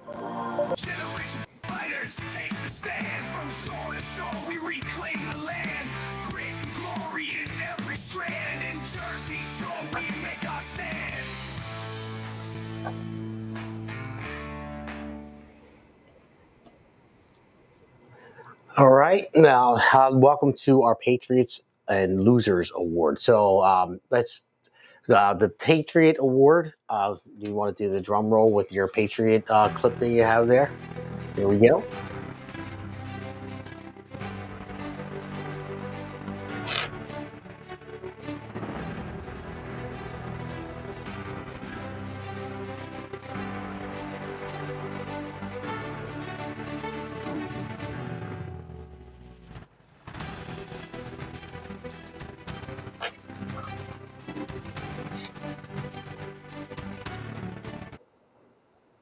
Had to give it to Bill. So had to give the Patriot Award to Bill after that rally that he had. I agree. It was great. Yeah. And then the Loser Award. This is just an easy one. I went broad with this because I couldn't pick a single person. That Stephen Miller had the wrath over the past week. But so the Loser Award, we can play that too, is going to the press versus Stephen Miller. They are losing. Yeah, they are.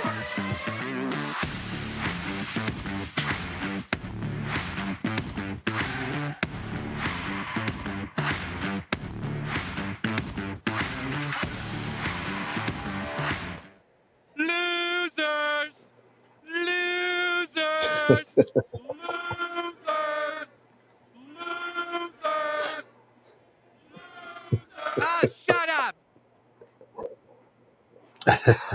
I still love that. I thought it was in South Park and he incorporated it and it was great. But I will tell you before we end this, there's a couple things I want to say. I mean, one thing that is not a loser is this book here, Bone Deep Blues. Bone Deep Blues is ripped from today's headlines by New Jersey author Brian O'Callahan. This book is an award-winning international bestseller that delivers action, suspense, and humor. The story follows J.D. Walker, a former Navy SEAL turned blues musician, as he confronts a human trafficking network led by a figure known as the Ice Queen. When those close to J.D. are taken, he finds himself in a high-stakes chess game. An auction to sell his brother's fiancée is about to take place. Brian O'Callahan, a former police detective, combines personal experiences and extensive research, weaving in his passion for blues music. Bone Deep Blues kicks off the J.D. Walker action series and tackles the pressing issue of human trafficking with well-developed characters that spring to life in this fast-paced narrative. This exhilarating book is now available in print and digital, and now audio at this point, on Amazon.com and thebigdogmedia.com. And by the way, got a 4.8 out of 5-star review. It is a really great book. The second one will be coming out shortly. That's from Brian O'Callahan. He's a local guy from New Jersey. So all you New Jerseyans out there, you should support him and buy his book because it is definitely worth it.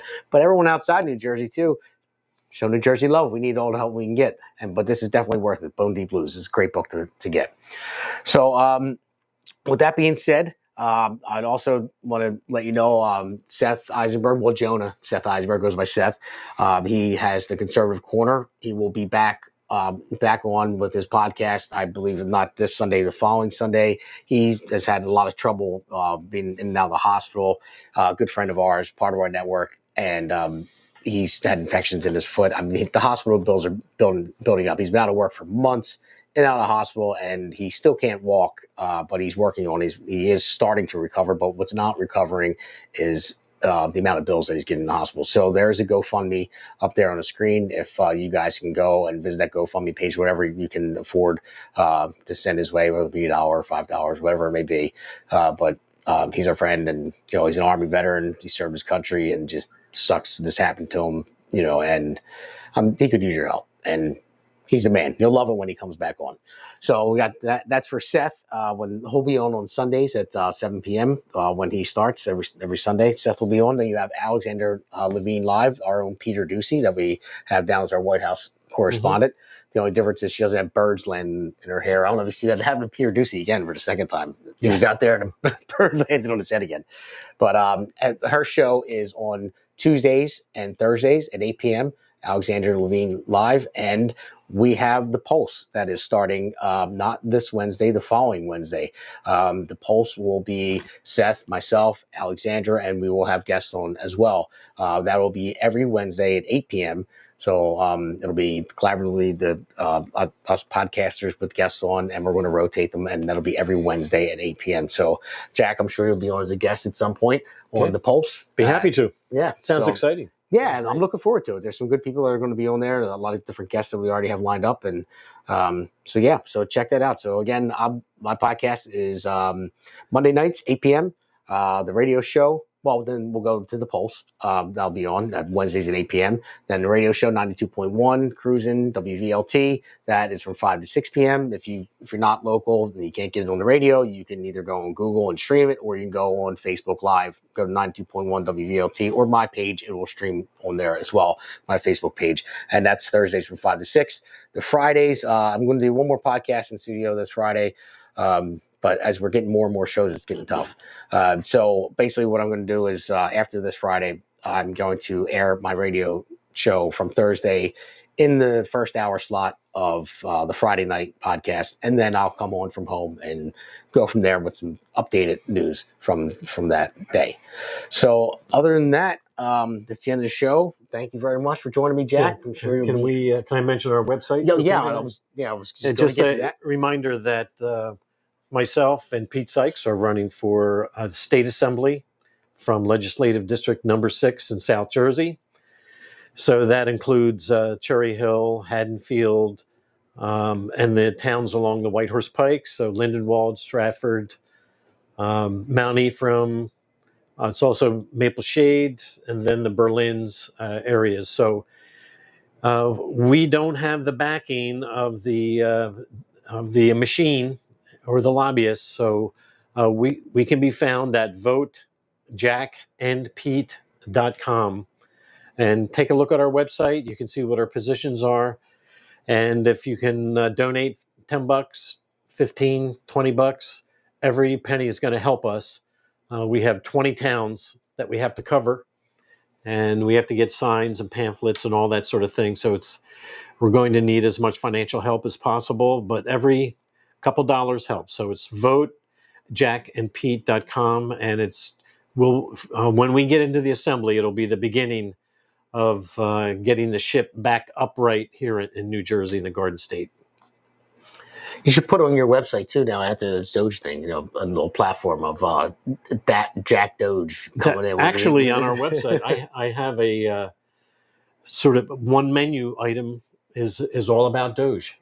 Okay. So if you want to read about it, some of the ideas where we can use artificial intelligence and just human intelligence combined, that's the best combination. There's a lot that can be done in Trenton with their systems. So, all right. Again, thanks for coming on, Jack. And stay alert, stay engaged, and as always, stay Jersey Shore. Have a good night.